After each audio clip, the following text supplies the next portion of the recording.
Let me just say, I don't want to ask all the questions here, and I think a lot of you in the audience are as well prepared and probably better prepared than I am to do so. So we are going to open it up to questions in the audience. Before we go any further, Lorraine Bradley, somebody mentioned to me tonight, one of the staff people here that working for Rafe Sonnenschein, that if you listen to the early days of Which Way LA, it sounds an awful lot like the kind of news that we're watching and hearing today. And I'm wondering, what do you think, Tom Bradley, how would he react to that, given his sense of how much had changed, how much he had been able to do over the years? I think the part that would make him probably the most sad and would hope for better times would be the fact that people aren't listening to each other. They're just screaming. People are screaming at each other, nobody's listening. You can't get anything done unless people sit down and want to listen to other sides of an issue, so that you can come together and come up with solutions. You can't do that if you're not listening. And Daddy was one of those people that listened to everybody. Whether he appreciated your opinion or agreed with your opinion, didn't make any difference. He'd still listen to you. And then he went forward with that. And so I think that would be the thing that he would want most out of what's happening today. Let me open it up to the panel. I don't want to ask all the questions, as I said. You ought to be able to chime in here and come up with some ideas of your own. I think that you all have extraordinary experience, both with Tom Bradley and with the kind of issues that we're talking about here. So let me just ask you to speak up. Judy Chu, do you have anything that you'd like to get off your chest, that you'd like to have the audience hear, that we ought to be aware of? Well, I was thinking about the fact that if there wasn't a Tom Bradley, I don't think there could have been a President Barack Obama. Tom Bradley laid the groundwork. I mean, he showed that a black man could lead a city that was not majority black and do it successfully. In fact, lead it into an era of prosperity. Lay the groundwork for a new downtown and rail transit, and that he could have the confidence of all these people. And it took a while, but finally we had our very first black president. I think it's not a coincidence. One is built on the other, and it just started with the courage of this man, who was so persistent despite all the barriers that he had in the LAPD with bigoted superiors, with even being able to buy his own house, with the tactics of Sam Yorty. It's extraordinary. There was a suggestion in the film by somebody that in order to run for governor, he thought perhaps he ought not to be as forceful as he had been in terms of police reform. Anybody want to comment on that? Did that in fact take place? Do you think that he sort of backed off? You talking about the 1982 governor's race? 1989. The one to run against George Duke Major. 1982. Yeah. Was that 80? Excuse me, it was 80. I beg your pardon. Yeah, I don't think police reform was the reason he didn't get elected governor. The issue in 82, 81, 82 was the carotid artery chokehold. That was the preeminent issue at that moment. I happen to have been involved in that for a short period of time. I was chair of the police committee, and we had held hearings on that, and it was actually an understanding I had with the mayor that he liked to do things behind the scenes, especially when it came to police-related stuff, and I think he was anybody who would have been beaten by Yorty the way Yorty beat him. That's a really telling piece of footage you got there, Lynn, on the president of the police union. The threat that cops would leave the department in droves, he was very careful about what he said and how he said it about police abuses, of which there were plenty.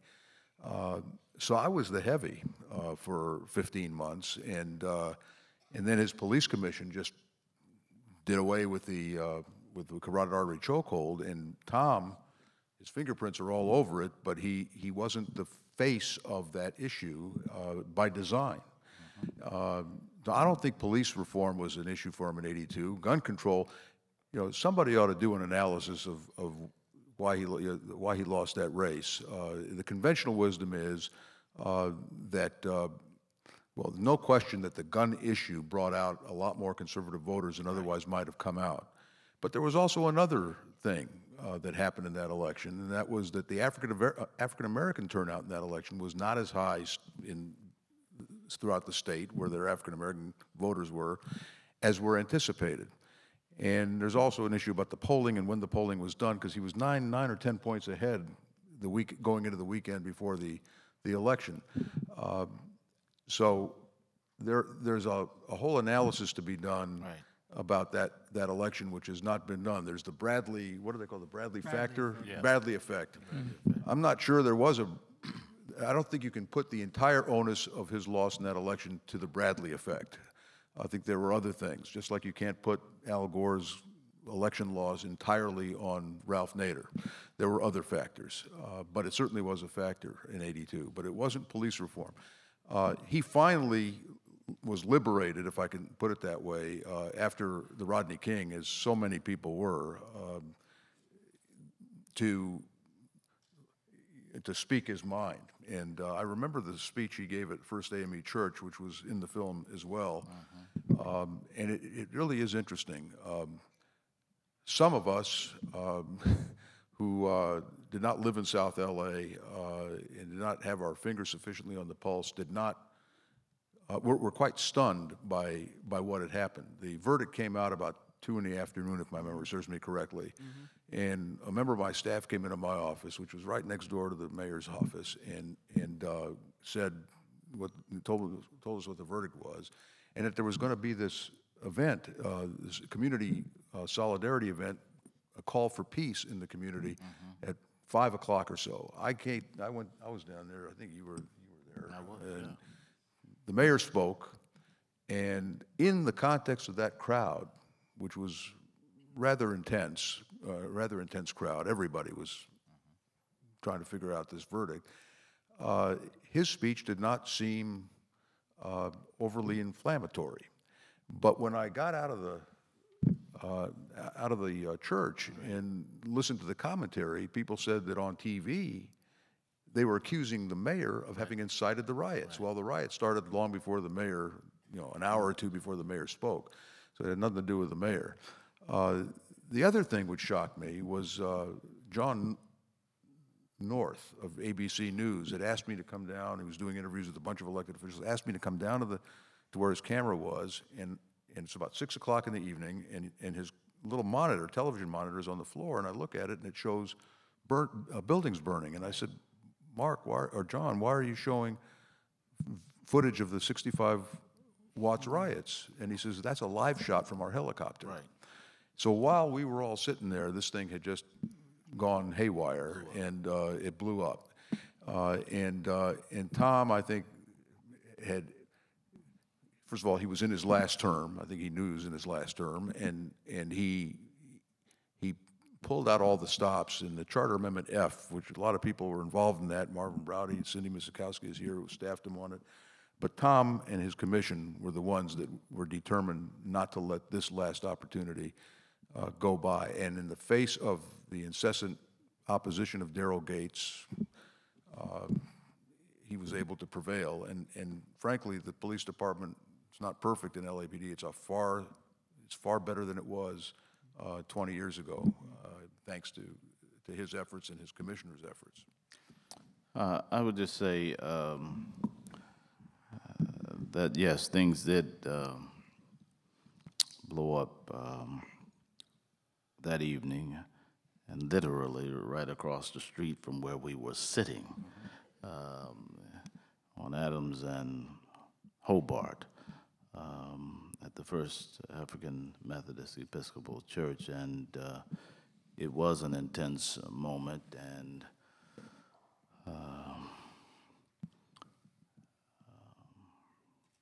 troubling for a variety of reasons.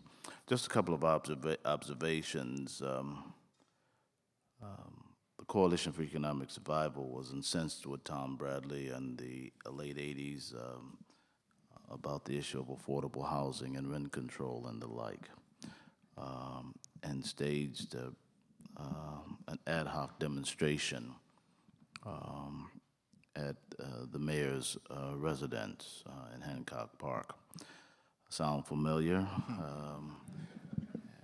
The only difference is that I wasn't in the protest in 2015, but I asked Tom Bradley after I was elected to forgive me for being there in the late 80s.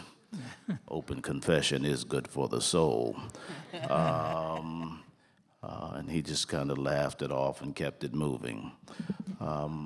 One of the observations that was made tonight about disappointment with his tenure as mayor is what he didn't do for South Los Angeles.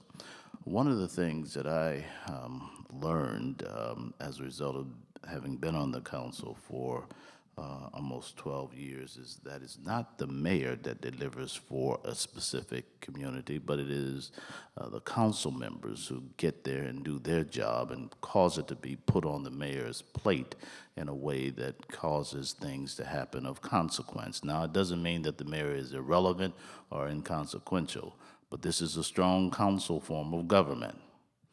And it also has a lot to do with the intensity of the focus of the work that is done. And any member of the city council who is here, reference was made to Cindy. Cindy, where are you? Raise your hand. Ms. Sikowski is in the house. Give her a shout, round of applause.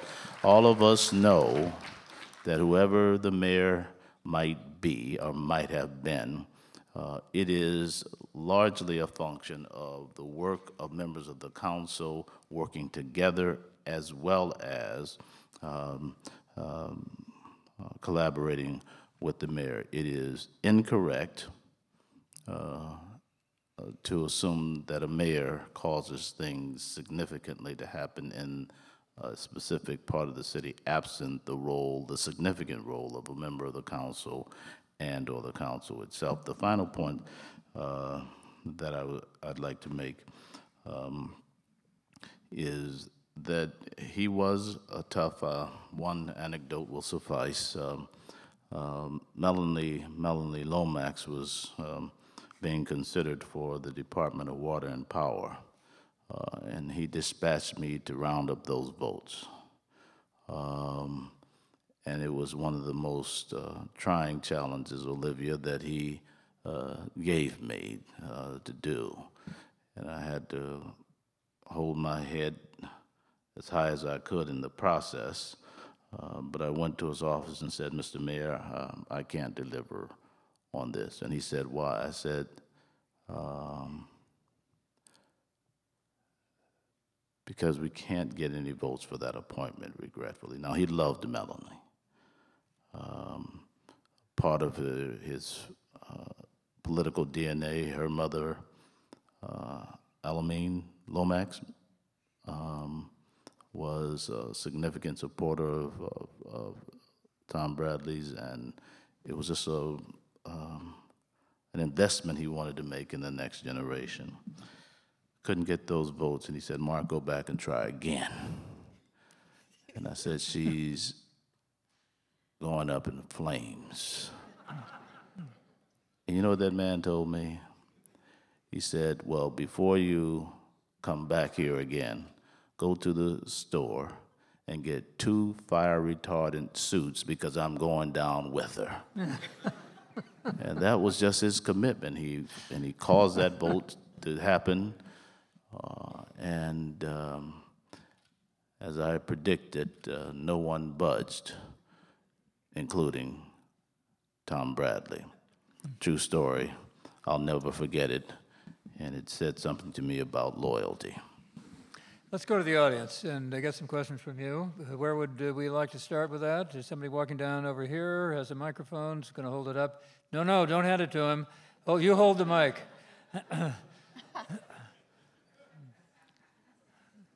Okay, hands behind my back here. Thank you, sir. My name is Bruce Boyer. I'm a native of California. I left in '78 to go to the Air Force. I'm here with my wife, Dee Dee, and my siblings who are behind me, which they should be. But anyway, we live in Wiley, Texas now, and one of the things I noticed you were talking about, the things remain the same, even though the change is the same. My question is that all these things that are happening during Tom Bradley's time, during the lifetime that we're in right now, why can't we sustain things? Things are going. It's not like they're not predictable. It's not like we can't see the things that are going on. We're seeing the indications or all the symptoms that are out there. Yet we wait until something happens before we react, and then we all join together and we get the coalition going. The coalition's going. It somehow fades out. And my question is, how can we keep it going past that point of no return, should I say? So are we just going crisis to crisis? Anybody want to comment on that? Life is dynamic, and there's no static environment that envelops the political process. That which is perceived to be predictable may be, but the response to it is not the same as it might have been in another context. And so I share the point of view that some of the things that we deal with, we ought to be able to arrest, but they're not always as they appear. Judy Chu? If I can say, I think that we get to a point of a certain level of success, that we've achieved great things, that we've made progress, and then I think we begin to just lay back.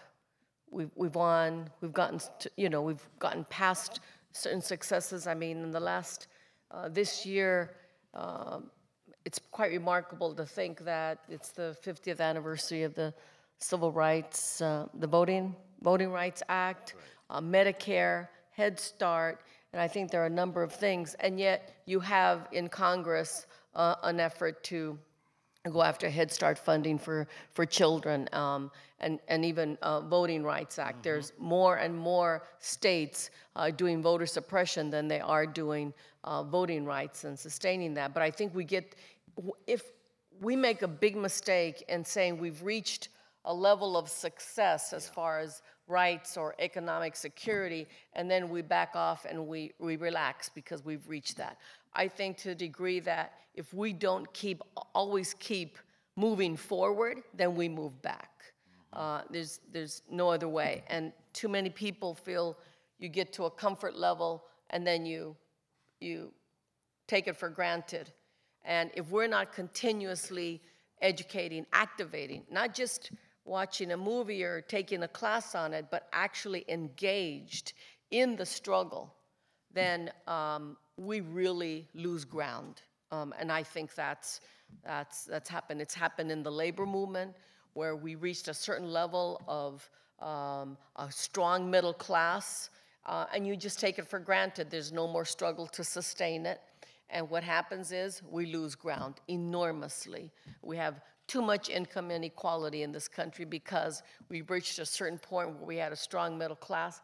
That is ripped right out from under you if you don't sustain it and keep on working. And I think that hopefully we learn from all of this. But one thing for sure we've learned, I think, from Mayor Bradley is the coalition building aspect of it.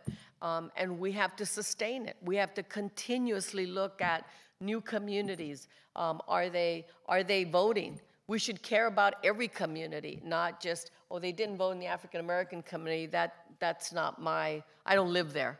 I think we have to watch out for the entire community, the level of democracy and participation. It should concern all of us.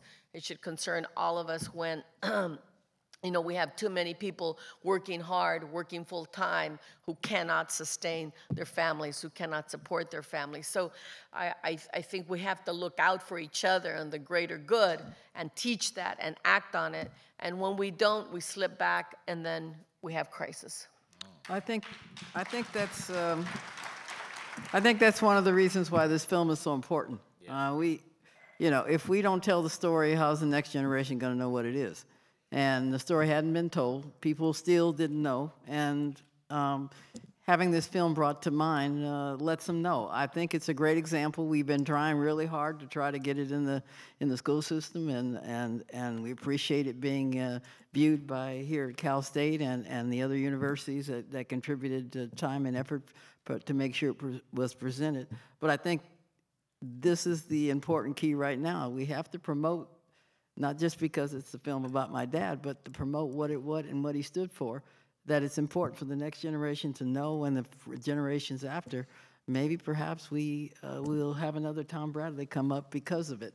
And we don't know that because they don't know the story. So they need to know the story, and the only way it can be, they know it, is for it to be told and shown. So let's try to get behind that.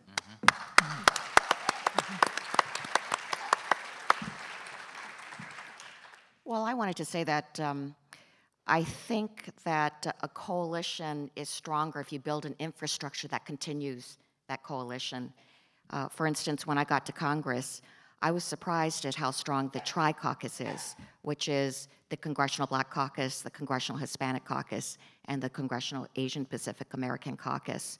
We work together all the time on different issues, for instance, comprehensive immigration reform, and most recently on the Voting Rights Act. It's the 50th anniversary of the Voting Rights Act. Supreme Court struck down this key provision. In the last Congress, we introduced a reform of that should have been brought to the floor, but the Speaker refused to do that. We just introduced another one, and just as we left 2 weeks ago from Washington, D.C., you should have seen the coalition of people standing on the steps of the Capitol, all the members of Congress. It was just so beautiful to see people of all different backgrounds there to say so strongly that we need to reform this and bring back the Voting Rights Act so people are protected in this country. So that coalition can become stronger and stronger if you work together and you can see what each other's issues are and you have that mechanism to support one another's cause. Let's see if we have a question over here. No, we have people leaving. Oh, there we are. Hi, just to change the subject. I remember Mayor Bradley as the one who pushed heavy rail mass transit. And I seem to recall that he waited, it was 4.5 terms before they finally turned a shovel on the red line, if I recall. So was this a failure or just a slow start? Well, you have to remember the citizens of Los Angeles City all voted for it because Daddy supported it. The county citizenry did not. You needed both, and therefore he had to go around all of that to try to bring rapid transit money to us in a different form and different way. Again, he pushed for that. Citizens in LA voted for it, but you needed countywide, and that didn't happen. And so it took a while, and that's the reason it took so long, but we finally made it. Can we get another question and give people an opportunity to participate? Where are we? Okay. Okay. I had a couple of questions very quickly. Just start with one, if you will. Okay. Well, talking about the Olympic movement, the film talks about how Mayor Bradley refused to indent the city to any of the expenditures if there were overages of budgets and whatnot. But today, Supervisor Yaroslavsky mentioned a moment ago, Mayor Garcetti signed an agreement saying that the city of Los Angeles would indeed be on the hook for any overages if we do indeed get the 2024 Olympics. Do you think that is a good idea? Question one. And question two, a city like Los Angeles, Tom Bradley was a giant. He carried the weight of the shoulders of this city. He was up to the task. Why have we not in the last 20 years had a mayor, my own humble opinion, that is like transformative? Love them or hate them, Giuliani, Bloomberg were up to the task of being the mayors of New York City. Tom Bradley was up to the task of being the mayor of Los Angeles. Where is the next dynamic leader? Okay, let's start with the $4 billion. I think it's $4 billion that the mayor said we would be willing to spend. First of all, I don't think we know a whole lot about what the mayor signed because none of the documents that he signed or that he's proposing to sign have been made public.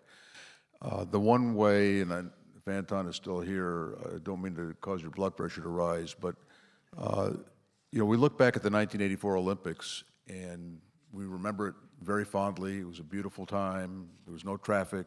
The air was clean. And it produced a $235 million surplus. That surplus did not come parachuting from an aircraft in August of 1984. It started in 1977 and 78 when so-called skeptics on the city council raised this issue. We had come out of the Montreal Olympics, which was a disaster in 1976, financial disaster, and we wanted to figure out a way to protect the city. Make a long story short, I don't think there's too many histories that have been comprehensively written about this period, unfortunately, but there was a coming together of people who were very much in favor of the Olympics and didn't want any cost controls at first, and that included the mayor, included many of the members of the city council, the majority of the members of the city council, actually. But over a period of several months, we got to a point, compromised, negotiated, and got a charter amendment on the ballot, which the mayor supported, which the advocates of the Olympics supported, and the skeptics supported, got on the ballot, and it basically precluded the city from, prevented the city from using taxpayer money, general fund money, for the Olympic Games.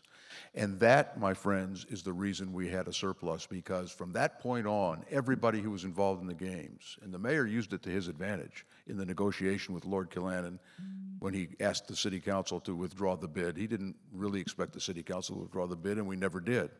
But he used it to his advantage that there's going to be a measure, and ultimately when the measure passed, there is a measure on the books now that prevent us from spending recklessly, and you're going to have to do it our way. And you, Baroth, will be the first one to tell you.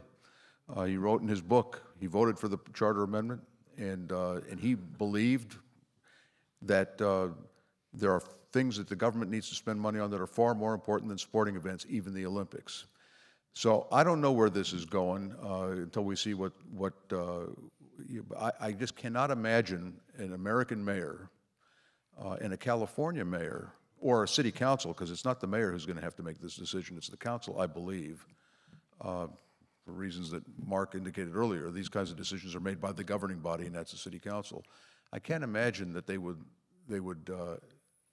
give an unlimited guarantee to to cover any cost overruns of the Olympic Games. And I don't think any taxpayer should accept the assurance of me, Mark, or anybody else that says it's going to make a profit, don't you worry. You know, I remember the ring cycle, that you were on the board by then, the opera that was supposed to bring in tourism from all over the world.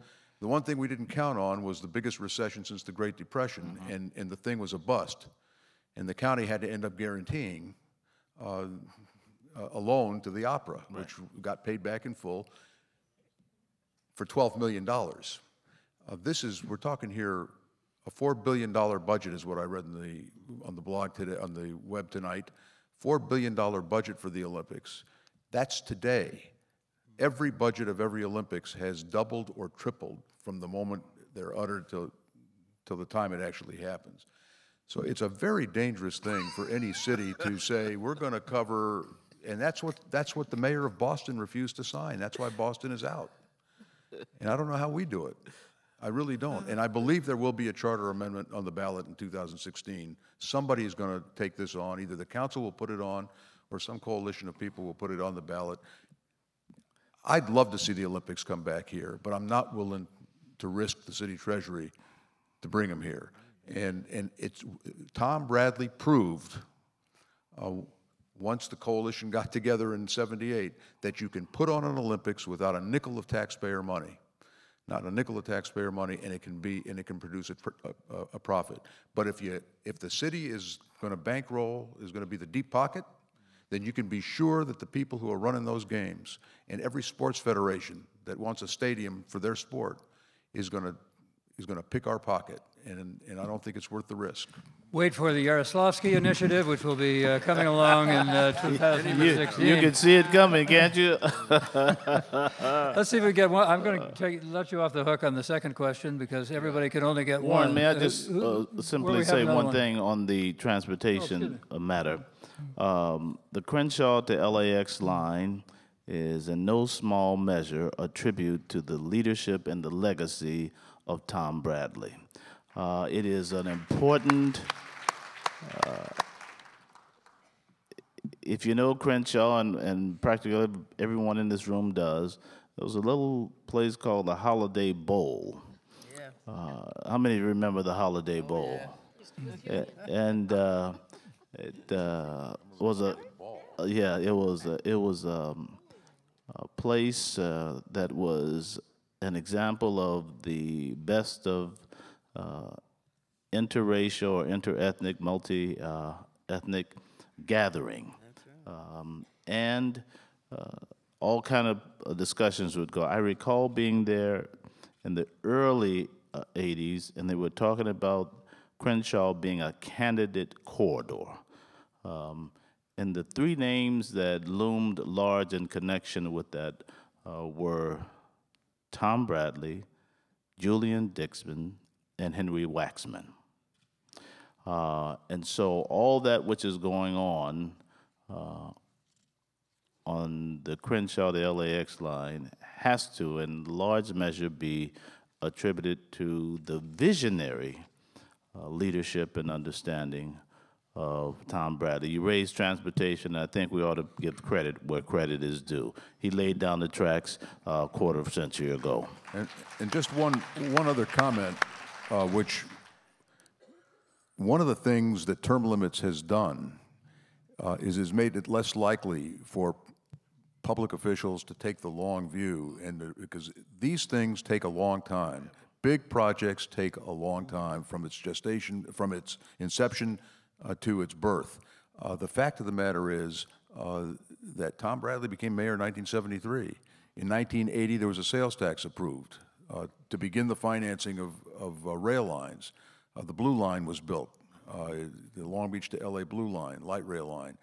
And when enough money was amassed and another ballot measure in 1990 was approved, which supplemented that money, and the federal funds became available, we finally were able to get to the critical mass of money to build it.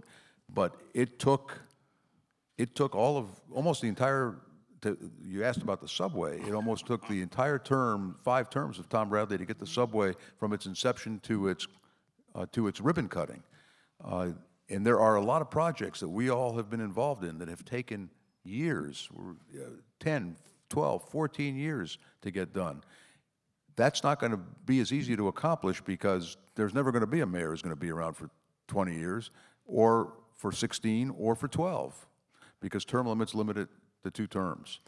So that's the reason. But let me tell you, anybody who understands anything about transportation in this town, the father of the transportation system in Los Angeles is Tom Bradley. He's the one that envisioned it, articulated it, and all that's been done since then, right up to this moment, stems from that leadership and that vision.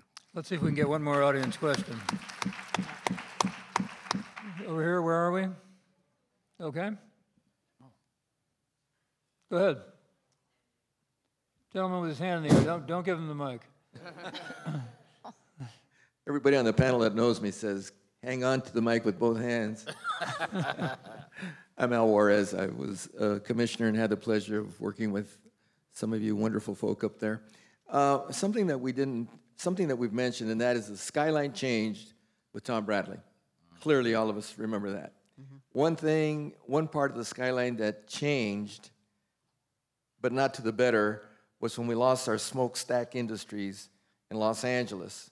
And that sadly occurred on Tom Bradley's watch, not because Tom Bradley had anything to do with it, but we saw what happened in South Central Los Angeles with the loss of jobs, and that almost, we see that collision occur in '92, as best as I can remember, when we no longer had that African-American middle class living in South Central that had been working at the Goodyear Rubber Company and had been working at Lockheed and all these other companies. So I think something happened there in our economy that affected Los Angeles very, very deeply. I would add one thing. Somebody in the film said that the Watts riot was a race riot.